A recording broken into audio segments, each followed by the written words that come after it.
good day, everyone, and welcome to the third leg of INQlusive, the Inquirer webinar series presented by the Philippine Daily Inquirer. I am Tex Samaniego, editor of the property section, and I will be your moderator for the day. For the next hour, we will be focusing on real estate industry. Amid the challenges of the pandemic and the lockdowns, what is the real state of real estate? How massive has been the impact of this unprecedented crisis on the industry, and how soon can we see a recovery?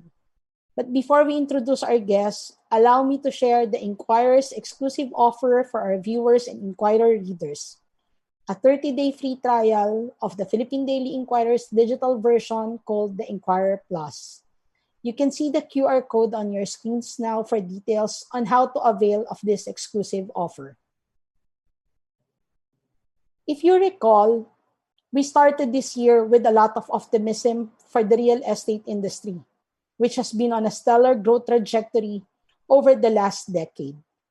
Our two speakers for today were with us at that time, discussing both the possible tailwinds and headwinds and strategies that may be useful for property developers, brokers and sellers, investors and home buyers. But COVID-19 happened. The economy reeled and kneeled, to say the least, and no one was spared. And 9 months or so into the quarantine, we are still feeling the brunt somehow, which brings us to the question I posed earlier. What indeed is the real state of real estate today? And how soon can we see a recovery? Our first guest today offers valuable expertise and extensive knowledge in real estate. In 1996, Mr. Richard Raimundo joined the research division of Colliers Asia Valuation and Advisory Group. In 2008, he joined Colliers Regional Valuation and Advisory Services in Hong Kong, where he was involved in various projects in Asia, from simple developments to large-scale mixed-use with office, retail, residential, hotel, industrial, and institutional land uses. With over 20 years of experience in various real estate in Asia, he also leads the company's client engagement initiatives while assisting in marketing, research, and consultancy functions. Today, he is Managing Director of Colliers International Philippines. Welcome, Richard, and good afternoon. Hi, Tack. So let me just share my screen and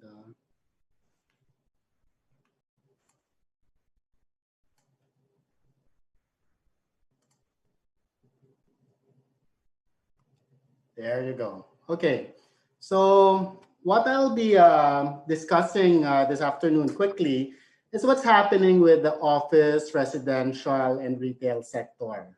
So it's just going to be a brief overview, and then we'll discuss this later with Tech and Prof on what's happening on the ground. So what's happening with vacancies right now is we're seeing an uptick in vacancies. We're currently at around 8%.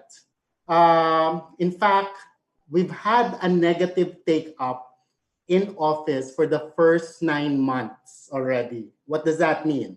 It means that there are more offices or office space that have been vacated than is actually occupied. So we're expecting that to also go up next year to around 10, 11%, possibly 12, with new supply coming in. So what is the issue now with office? It's because the POGOs have virtually dried up.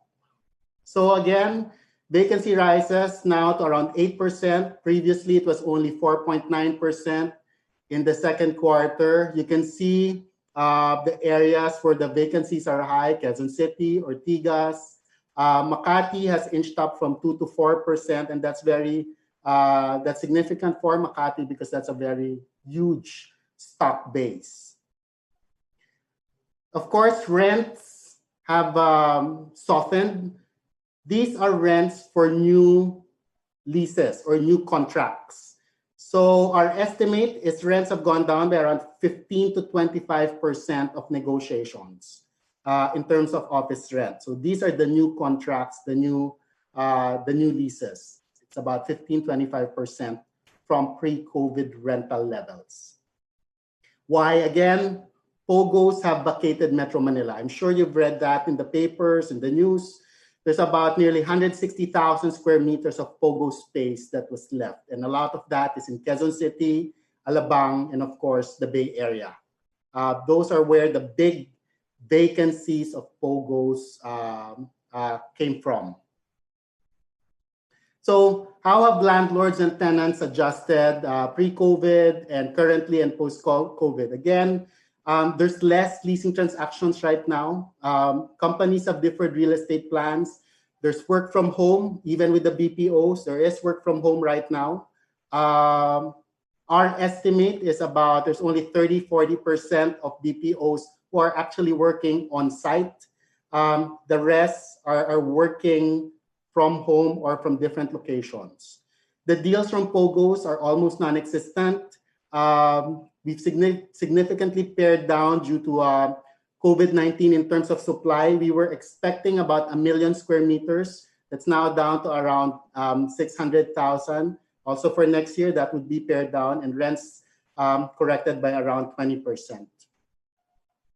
For residential, again, vacancies have increased for this quarter. So look at the vacancies for the different areas. You know, the Bay Area could go to 20%. Port Bonifacio could go to a 20% vacancy by the end of the year. The others, Makati at 13%. Rockwell also has inched up. So for all different locations, we've seen some increases in vacancies. Again, this is partly because of the office vacancies. So the higher office vacancies means there's less demand for condos, residential in these business districts. Makati, you'll see, is up to 12% right now. If you now compare this, previously it was only at around 11, and same for Ortigas, has inched from 4 to around close to 6% vacancy rate. There's also some price correction. This is for the luxury market. So we've seen some about nearly 15% price correction for condo units.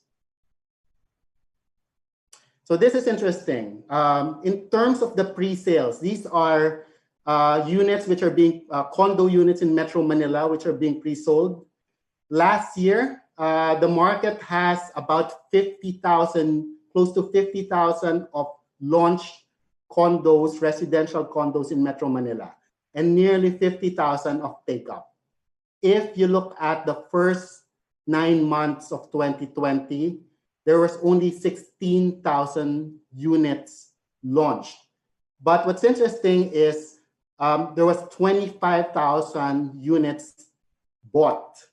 So that is interesting. It means that there is still activity in the pre-sales market in residential in Metro Manila. The issue now is the developers turned cautious and they haven't launched as much as last year. So definitely we will not be reaching the 50,000 units that was launched in the previous years. Again, what's happening? So there are some discounts in the pre-selling, 16-20%, depending on the developer, depending on location. Down payments have gone down 10-20%, where we're seeing that in down payment. This used to be about 30% before. Payment terms have been extended.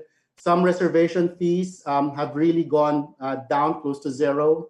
Rebates, free appliances, gadgets are part of the promos right now. And some are even giving rebates or gift certificates. So that's how some of the developers have adjusted or done their marketing during the pandemic. Again, if you look at what's happening pre-COVID and current or post-COVID rental rates, we're down by around 10%. Hopefully, we see some recovery towards the end of 2021, 2022, with a very small increase. Supply Supply has been cut also, so we're only looking at around 6,000 units this year for completion because of construction has been hampered by the lockdown. We were expecting about 15,000 units in 2020. We're only going to see about 6,000 units completed this year. Again, take up, as I've said, there's about 25,000 taken up.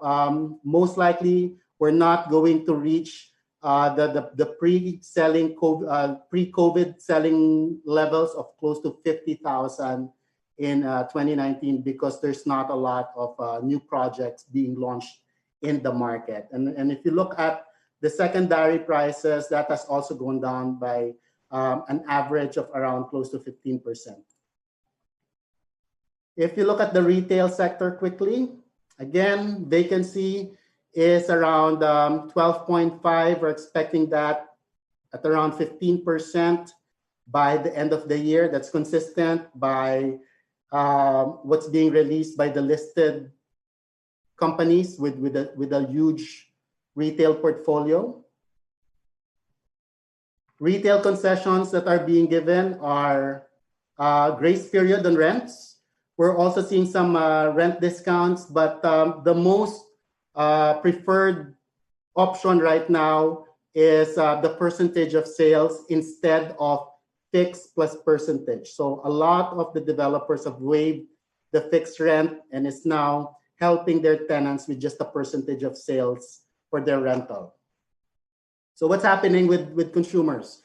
Look at the consumers and what they're spending on. All of the segments have posted year-on-year declines. The ones which have gone up year-on-year, of course, is telecommunications. We're spending more on internet, on data. You're seeing housing, water, and electricity now that we're staying and working from home. Food and non-alcoholic beverage year-on-year is up as well. But if you really look at the others like clothing, miscellaneous, restaurants, hotels, of course, transportation, those have all posted very significant declines year on year. And this is not surprising if you look at the Google Mobility Report. Retail and recreation, parks, transportation, of course, workspaces have all posted significant declines in mobility, given that we are mostly staying at home these days.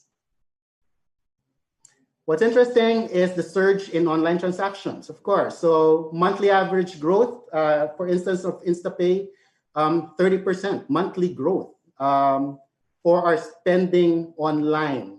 So that is one of the interesting things that we have seen. We're actually fast forwarding what these creators of apps have been looking at in the next 3 to 5 years. Are actually seeing that happening right now.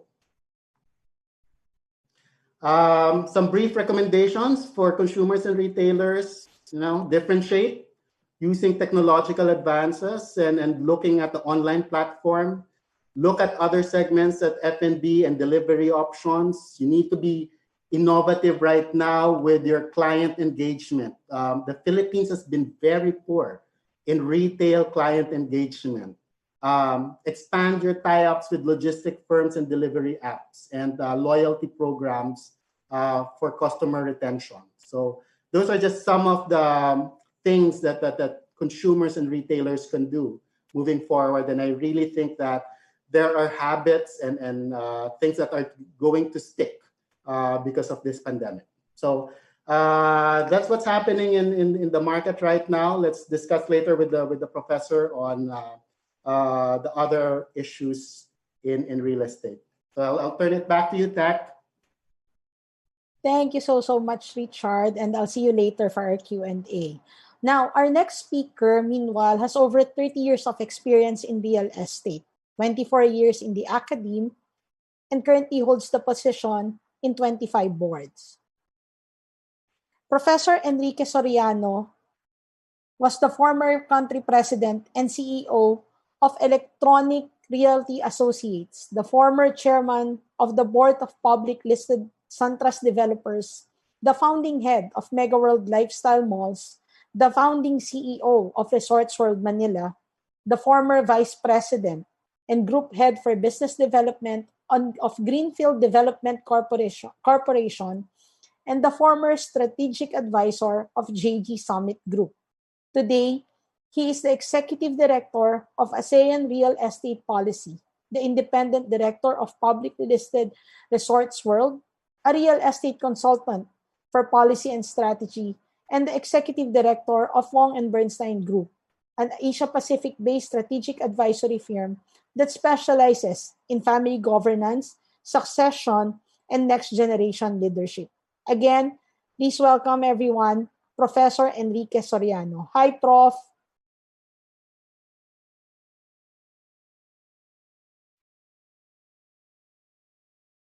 I think, Prof, I think you're on mute. Yeah. Yeah. Okay. Hi, Prof. Hi, Tech. Hi. Good to see you again. Good to see the millions of people that are obviously Inquirer's readership, and of course to Richard. This is another tandem where we did hold one. I think we held one last January, just before the COVID crisis. So, in the interest of time, allow me to start with my slide. Thank you to Richard for that opening salvo.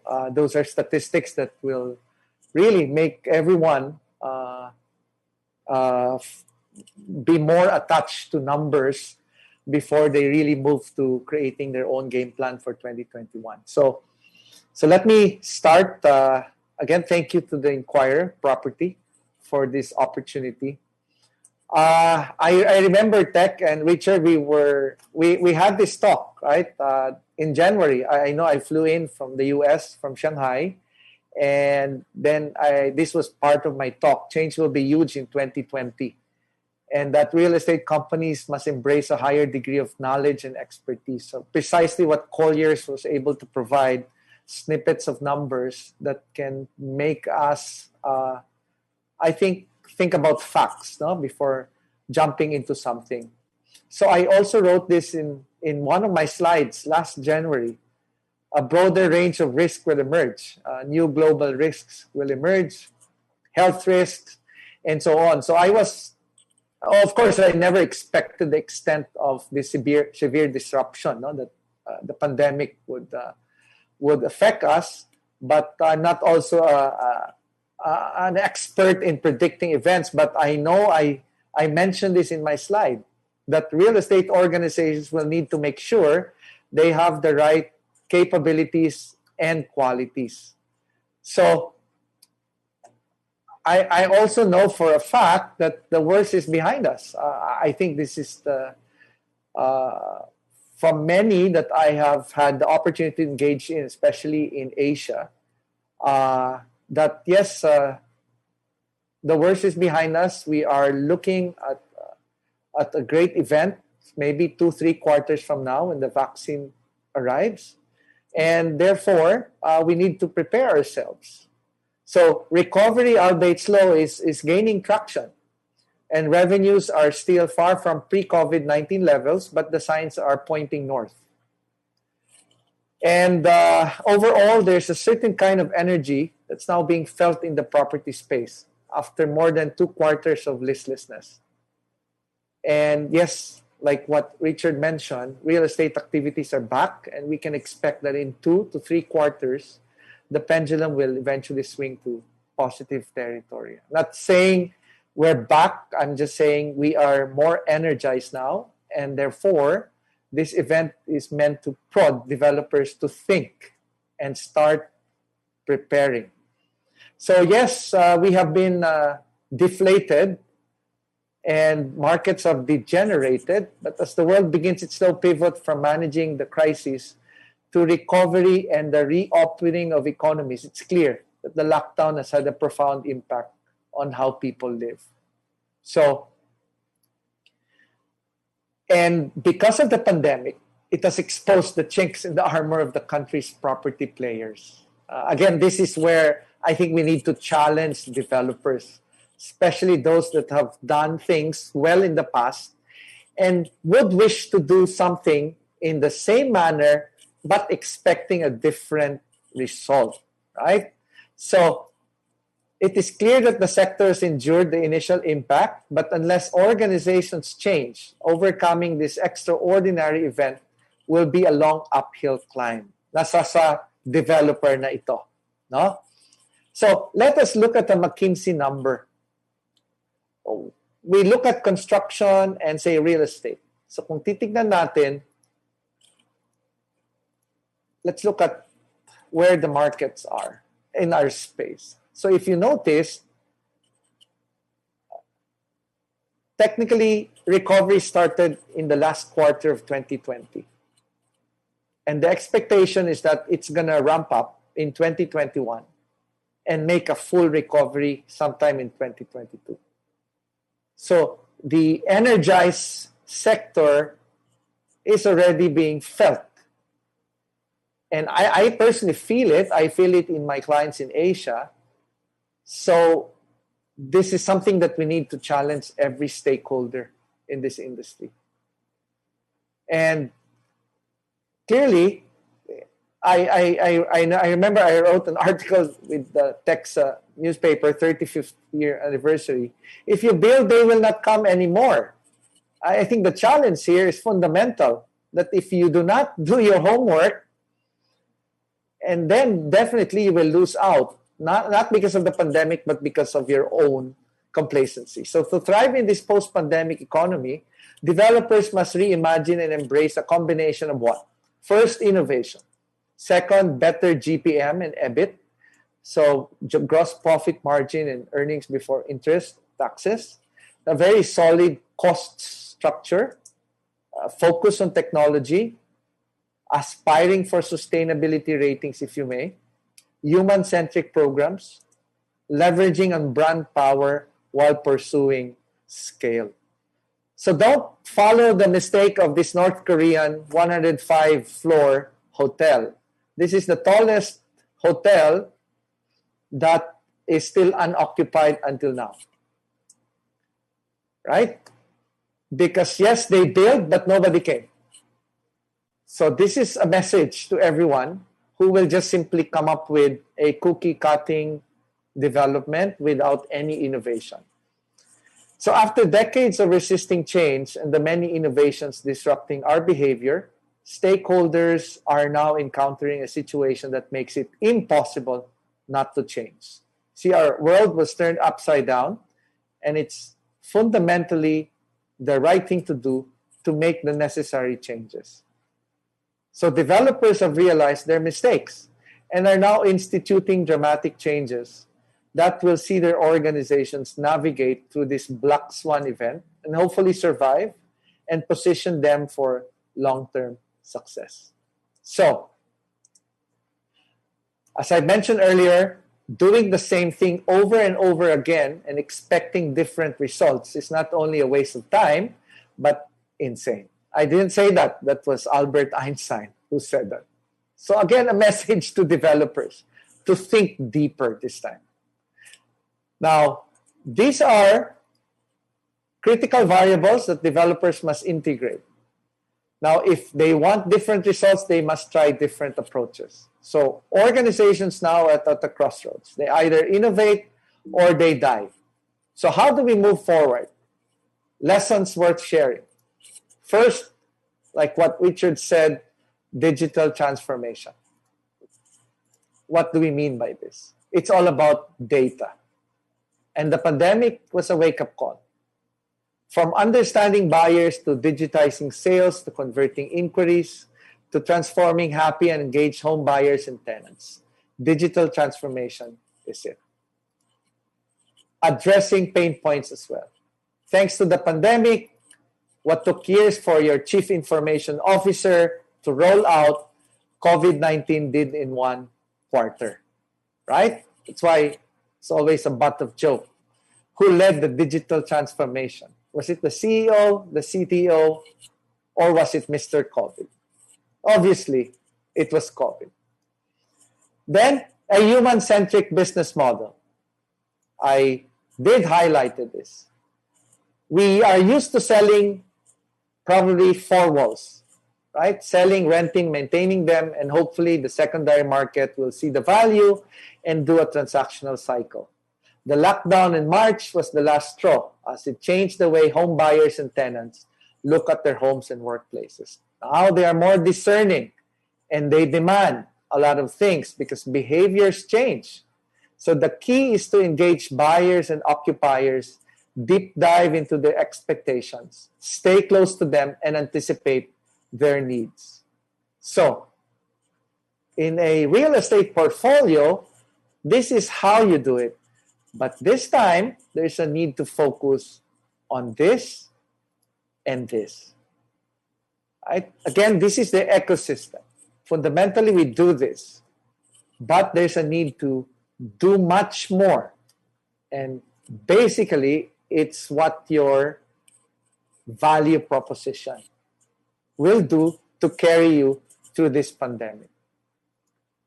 So, other stuff, building designs will need to be revised post-COVID. Right? From sanitation and health, and now there is a greater awareness of the need to reduce viral agents spreading in the air. So it's no longer about aesthetics and how to conserve energy. It's about more than just pure efficiency. It's about a lot of things. So you need to reimagine. So look at greeneries, for instance, in Asia-Pacific cities. Look at New Zealand. Look at Hanoi. I did consulting work there for a few years. Look at the other cities. Look at Quezon City was highlighted. We're a laggard. So, greater ventilation, fewer touch surfaces, safer contamination-resistant coatings.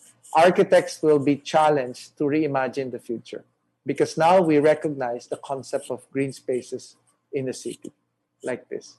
Or even the importance of a healthy home. So, healthy home means what? It's all about reinforcing and leveraging on a lot of things. From appliance to faucets that are virus, that can shield you from viruses, that can help, from wipeable seating, from tabletops, you name it. They are hidden in plain sight, but it's a powerful value, antimicrobial proposition. Or rethinking a lot of things, right? So this and more will challenge. And then the demand will rise in peripheral areas as well, right? People who are working at home will now be expecting for larger spaces, dedicated workstations, and a lot of things. So not just in the city center, but expanding outside congested areas. So near yet so far. And then co-working space design ideas. At the end of the day, some are saying in 2021, multifamily homes will include co-working spaces. So what gives? Designs like this will provide their own working stations. And finally, on the selling side, the need to rationalize transaction costs. From developers, realtors, they will attempt to cut down on their capex and opex in these times as part of their business continuity plans. So they will consolidate. And most likely, they will have to set aside in-house in favor of another mutating selling workforce. So all of these things, a lot of things can happen. And finally, the need to have a certain halo above our heads, the rising urbanization. It's an opportunity for stakeholders, government especially, to do a makeover for our cities. So if you look at the urbanization, the Philippines obviously is part of the scaling and the density of the population. So I want to close it. See, the gridlock. That gridlock has really impacted us. after Bangalore and Manila, we are obviously the most congested. So there's a need to have certain level of advocacy to push us. So reinvent your organization for speed, execute the plan. An organization designed for speed will see powerful outcomes, including greater customer responsiveness, enhanced capabilities, and better performance in terms of cost efficiency, revenues, and return on capital. And to close this, look at the market. The V-shape has already happened. China, Vietnam, and Taiwan. The U-shape is here. Malaysia, Singapore, Philippines, Thailand, and India. Are we going to wait when the blue has already hit China and Vietnam, meaning they're back in the groove, even if the Philippines is still a bit off? But you look at the 2021, we will register positive GDP, a high of 5.3, a low of 2.9. So instead of waiting and observing the markets, you might as well prepare. Because this is China now. This was a picture 2 months ago. Less people are wearing masks, right? This is Singapore. They have bounced back in Q3. So are we still going to wait? This is what I call the pent-up demand. And this has made dramatic turnaround for those that have gone through a V-shaped recovery. That is pent-up demand. In layman's language, we call it revenge shopping. And if you're not going to be part of this pent-up demand in 2021, then it's not going to be pandemic's fault. It's your fault for not preparing. So be ready. And one last thought. Culture eats strategy for breakfast.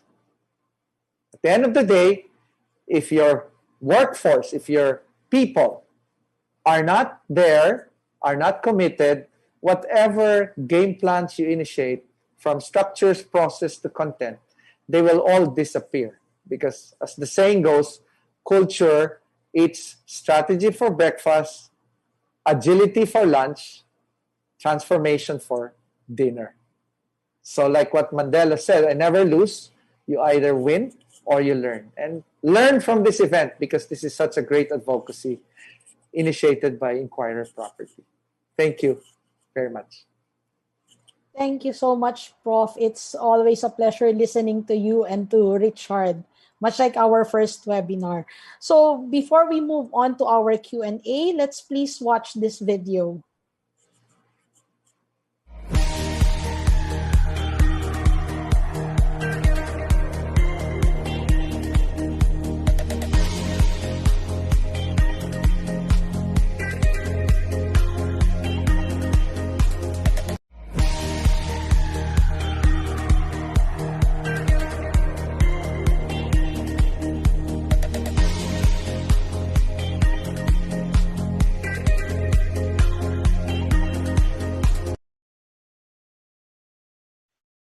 Okay.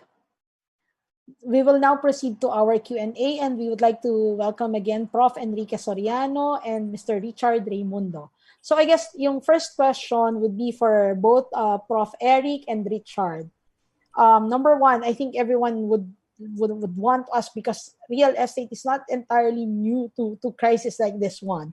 But is COVID-19 actually the most devastating crisis that happened to the real estate sector? I mean, you've presented hard facts a while ago, Richard, but what is the overall forecast or scenario for the sector this last month of 2020 and moving forward to 2021? Well, maybe Richard could go first and then Prof. Eric will follow. Yeah, well, if you look at the historical numbers, the 1997 Asian financial crisis, in terms of the aftermath, in terms of prices, vacancy, was actually worse. You know, office, for instance, we went up to as high as close to 20% vacancy rate back in 1998, 1999. So that was also because the new buildings were still completing 2 years after the crisis, and we were still reeling from that after that happened in October 1997. So if you look at it that way, that was still more devastating for that. But then it's also sometimes hard to look at it because there are still some pitfalls that could happen moving forward, right? There are opportunities in 2021, but there could still be some pitfalls that could still increase our vacancy rate, for instance, for office, for residential. But for now, if you compare it to the other crisis, the 97 was actually worse. So what is your overall forecast for 2020? Are we really seeing, or are we going to feel that so-called revenge shopping that Prof. Eric mentioned a while ago? For office, I think vacancies are still going to go up because there's still new supply going to come in. But in terms of take-up, the take-up would be better next year for office. We're hoping that things get better by the third or fourth quarter of next year. Residential, there's glimmers of hope. There's sales that's happening in residential. What we're waiting for are launches. So again, I said we only had 16,000 units of launches in Metro Manila as against 50,000 last year. So if we're seeing developers getting more confident and saying, bumibenta yung property, baka naman pwede tayo mag-launch, that will lead some increases in fact, if you look at some of the listed company, SM Prime, for instance, year on year, posted a 7% increase in revenue from resi sales. So there is that little glimmer of hope on that one. Hotel and retail might be the laggards. Logistics would be another sector that could do very well. Mm-hmm. How about you, Prof? I mean, you've been through a number of crises: Asian financial crisis, global financial crisis. How different is this one? I mean, what made it so tricky, or what made it destructive? Or should we say destructive or disruptive? Well, I from the get-go, I thought that this would be one of the worst because practically numbers and statistics from World Bank were used to consult, and IMF and pretty much all the ratings were saying it's heading to doomsday, right? This was sometime March, April, and May. But coming from my experience in the 98 crisis, all the way to the 80s when the Aquino, when the senator was assassinated, up to the people power, it's not as bad as I thought it would be. No, why? Because in the 80s crisis and the 90s crisis, they were all political and financial crises. In this crisis, it was originally a health crisis that simply transformed into a financial crisis because of the pandemic scale. Now that the vaccine is within reach, no? A little less than a year, 3 quarters from now, there is that optimism that, hey, the certainty is almost there. We can feel it. As opposed to the other crises where, you needed money to bail out funds. In 98, Asian regions were really hard hit. So bailing was one thing, but raising money to bail countries from this destruction, this crisis, was difficult. Kaya nung pumasok itong pandemic, we thought that it's going to be difficult. Yes, even if America is the bellwether for all economies in the world, this vaccine has given so much glimmer of hope. No? So it is not as what we thought it would be. Even economists were a bit puzzled. Kaya sabi ko, we need to start re-energizing our space because papunta na tayo eh. Nakikita mo na, you see the end of, the light is there. Dati, noong 98, naalala ko, malapit na yung light. Pero yung light pala ay trend papunta sa amin. That's why matagal. no? Matagal ang recovery. Sobrang tagal. It took us, what, 3-4 years? Dito, it's gonna happen. It's just a question of time. Okay, both of you were quite optimistic about this possible rebound or the activities that's going to happen for real estate. But Richard, in your case, which segments would actually lead the recovery? I mean, will it be housing? If housing, will it be the luxury market, the mid market, the mass, or the affordable? And for Prof, you've presented strategies a while ago. How and in what way can these segments lead to that possible recovery? So I guess we'll start with Richard again. Look, I think if I were to rank the segments right now, on top would be logistics. Unfortunately, the listed companies don't have a huge portfolio of industrial because the returns in residential will always beat an industrial project. And the likes of Laguna have all weaned out of industrial because land prices have gone up so much that industrial is not feasible. But the smaller developers, their logistics, that's going to do very well. With all of the e-commerce, the deliveries, that will do very well, even within the city for commissaries. We're seeing demand for that one. The next one would probably be residential. So I would qualify that for residential. I would say the ones that we're seeing moving are the 3 to 6 million peso range. We're seeing movement in that. The affordable ones also had some movements. Not so much on the high end. We're not seeing a lot of new supply from the high end. Probably we're going to see movement on the 3 to 6 million first, the mid-income type. These are the ones in good locations. These are the ones with flexible payment terms. As a developer right now, you have to be nimble. You have to be flexible.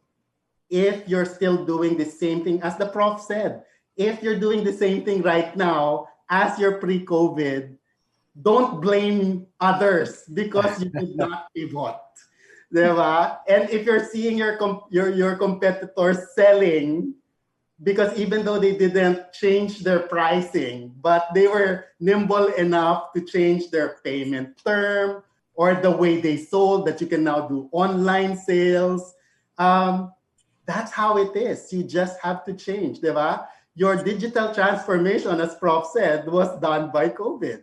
The reality tech, kasi ang real estate, it's one of the pinaka-low tech industries. We are doing things before COVID the old-fashioned way. Notario, once you sign a contract, site inspections, handover of keys, everything was so old school.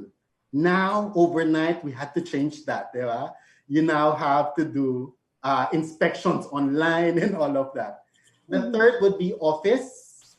My fourth would be retail. And the last would be hotel. I think that's the ranking I'm seeing.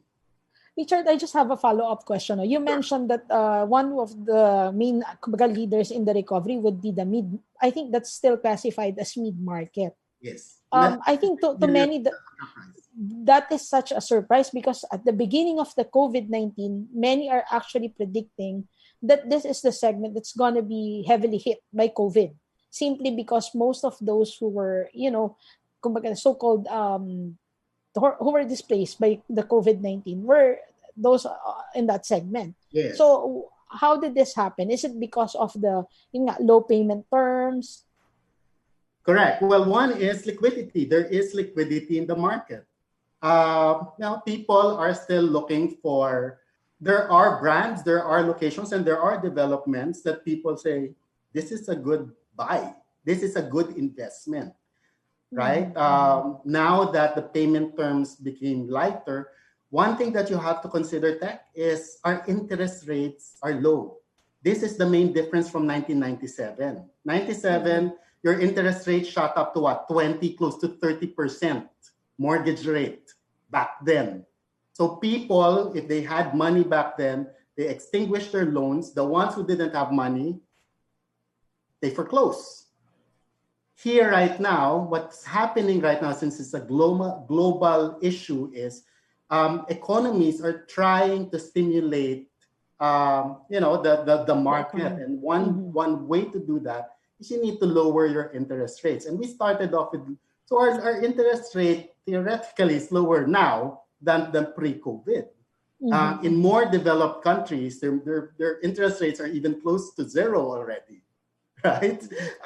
So that is one. And we were discussing this a while ago. There's holding power now because of that. So people are saying, oh, I'll hold on to my property now. I will not dump it into the market at fire sale price because I'll wait it out. Because once a couple of months, I know that I can rent it out again or I can resell it. But I'll hold on to it because I think my mortgage rate right now is still comfortable. So it's now that. So we need that in the market. We need that confidence for people to hold on to the asset. And we need interest rates to enable that. Prof, follow-up question. I asked about the possible strategies on how they will be able to recover. Also, apart from technology, what other changes must be done by the developers? Oh, wow. Speed. Right? I usually, since I do advisory work in Indonesia and in Singapore, I get text messages. I'm in the Viber group. Just to let you know, one particular text message of a player in Indonesia said, I ask, I'm going to ask on Monday, and by Friday, we need to have a working design. After that, there should be a project briefing already so that sales can start moving. See, that's what speed is all about. And then there's another one where I'm in the Viber group. We're recruiting the best people to focus on the hardest problems. So they are really preparing and bracing themselves. And Indonesia is a 1-2 punch with the Philippines in terms of infection, no? But they're all calibrating na. And time is more expensive than money here. So what does this tell us? Aside from technology, organizations must remove boundaries. Ang lagi ko pinag-uusapan is in one chat that I said, pwede ba, let's take out PowerPoints na so that we can make decisions fast. So remove boundaries, streamline decisions and processes, empower frontline leaders, and take out slow-moving hierarchies and bureaucracies. So making important decisions in one meeting is the way to do. And some are banning PowerPoint that is exceeding 5 slides. That's what has produced here because of technology mixing it with leadership and speed. So when you have that, you're right. This is a far cry from the 98 and the 80s crisis. Tama si Richard, interest rates were sky high, capital flight was everywhere. Dito, on my spare time, I go out and check price points. Nako, suplado. Nobody's actually unloading. So there's a huge difference. And people are now waiting. When the vaccine was out in the air, look at the stock market, at least in the US. Diba? Dow Jones went up. So this is where opportunities are now unfolding and developers must really push the envelope. This is now the best time to get the right people. Some that were taken out, better get them back. Number 2, hold on. Those buyers who have been looking for one, they better buy soon because developers will be unforgiving when the traction happens. They will revert back to their old ways of traditional terms of payment. So I think they have 3 quarters to work on this, but they have a month to prepare. Okay. So I think it's no longer a question of will it recover. Definitely it is gonna recover. But how soon can we expect that recovery? And also a follow-up question either for Prof or for Richard. Number one, is it prudent for developers to hold off launches, or should they go ahead and do project launches? Number two, is it prudent for investors and or home buyers to hold on to their cash and not invest, or is now really the perfect time to buy a property? So, Prof first, and then siguro si Richard. Is it soon? prudent for and the then launching? how soon is the recovery, Prof? And then is it prudent for developers to hold off launches? Like what Richard said, I totally agree. The sweet spot is there, the 3 to 6 million. That should not actually stop, because there's still an unreal estate market out there that needs those homes, especially so horizontal space. And yes, there have been launches. You don't need to have a huge launch. All you have to do is to introduce this in the market and test the market, because that's going to gain traction. Sellers are hungry for wonderful projects. In Laguna, there's one developer that launched a project, and believe it or not, it's 30,000 per square. No, in Batangas, 30,000 per square in Lipa. So, when others are selling at 12,000, 15,000, bigla na lang niya naisip. 30. And it's his first foray into that market space, but naglakas loob magbenta ng 30,000 per square. So, bottom line, an organization's success is always forged during the crisis.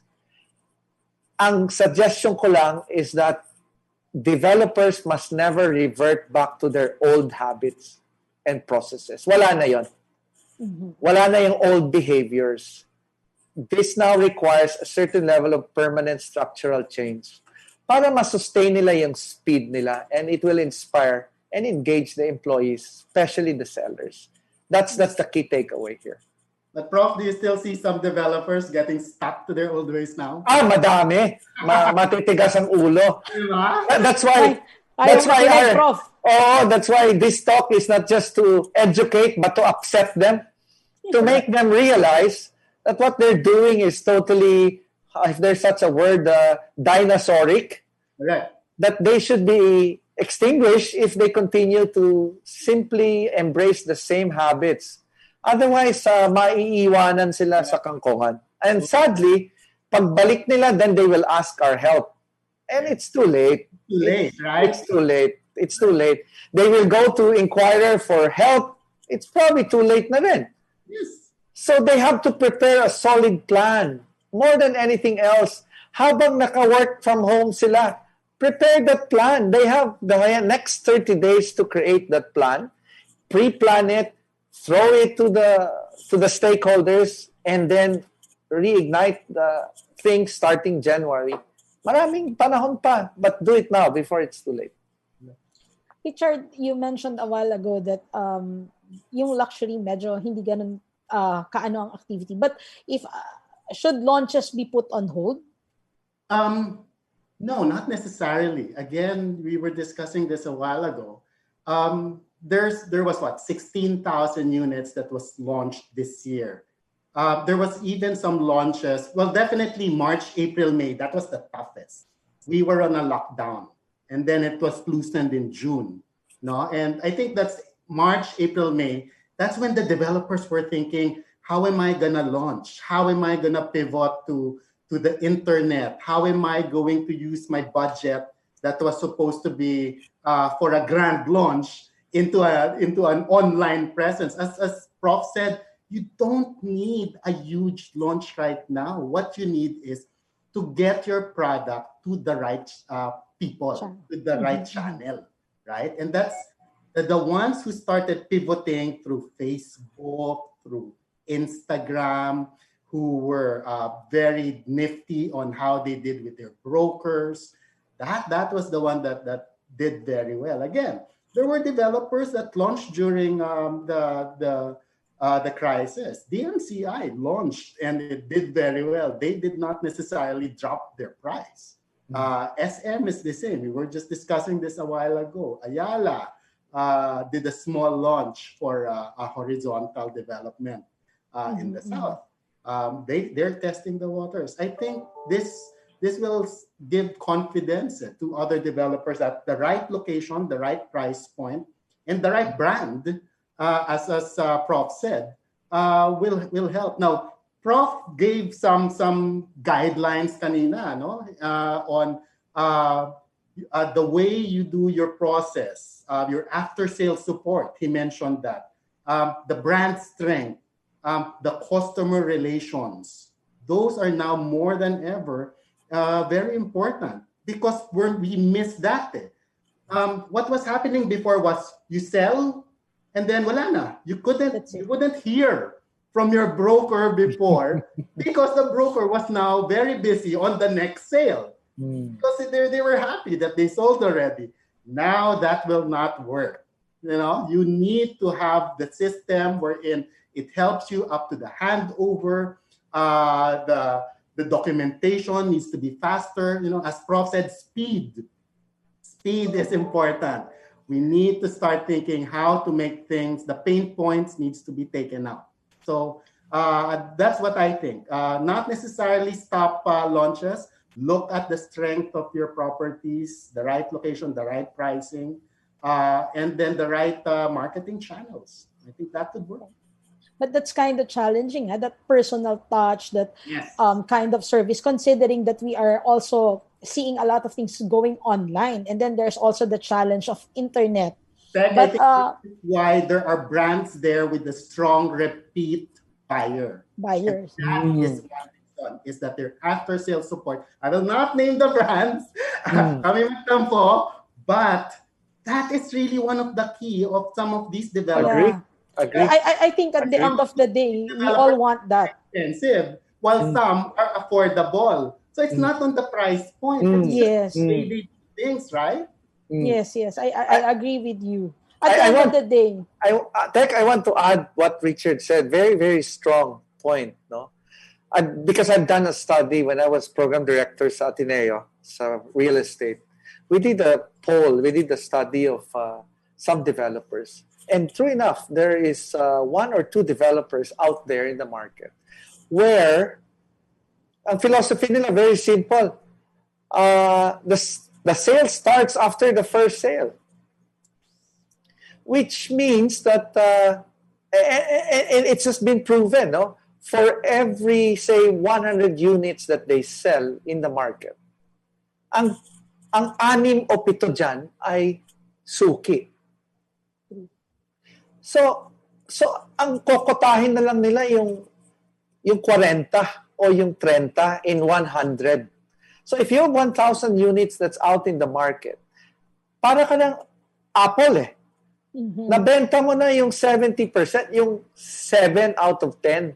So the sellers will only just have to fill in the remaining 30%. So that is what we call service leadership. You have earned the respect, the trust, and loyalty of your home buyers. Happy with their investments, happy with the hand-holding. And wala na, they got me with hello na eh. Parang ganun na.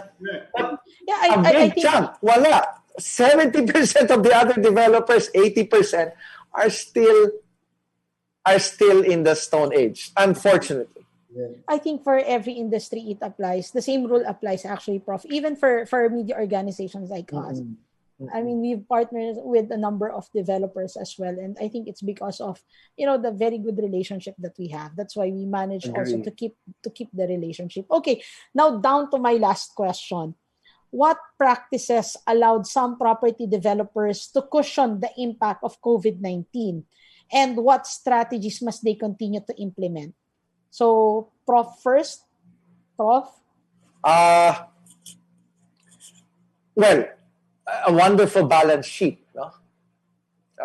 They could have done well, but a stretched balance sheet where they have enough cash, enough liquidity to stave off this pandemic. I guess that's one. But number two was the power of their brand. No? The brand equity of the developers that have managed to stay afloat. That's very important because of the goodwill that they have been projecting for years and years. has definitely created a sustained effort. A great workforce, no? The employees, an engaged workforce that have delivered time and again, uh, definitely has created much impact on those that have stayed in the game. Some efficiencies, no? Centralized cash management, especially for the commercial side of real estate, where they were able to consolidate. No? So when you put all of this together, wala na. You're in for long-term relationships and value. No? Kaya nga sinasabi ko kanina sa slides ko, if you build, they will not come anymore. You have to change the way you do things. Otherwise, wala na. No? All you have to do now is to inject some values that we mentioned earlier, from health, sanitation, to a lot of other technologically advanced products that will stave off viral, in the air. A lot of these things. But these are all value added. But in the end, it's the structural integrity of your brand that will carry you however long this crisis will take. No? So, yan ang magdadala sa'yo. That's why the challenge is to make developers reimagine what this real estate industry is in 2021. Thank you so much, Prof. And maybe hear now from Richard. Totally agree with what Prof said. No, again, that brand strength, and then you add on to that those that were able to adapt to change. We were talking about the ones that were able to change the way they do their online listings, the ones that were able to do their online inspections and all of that. The handover was done quickly. The documentation was done faster and easier. The payment terms on how you could send your payment for your down payment. The ones that were able to pivot quickly did so much better. And we were talking about after-sales support. The good experience that you get on your first purchase has a big impact on your second, your third, your fourth. That's your experience. Your experience as a buyer does not stop after you just signed your the document. It actually that's just the beginning. You now have to look into the handover, the property management while you're living there, so forth and so on, and also the flexibility.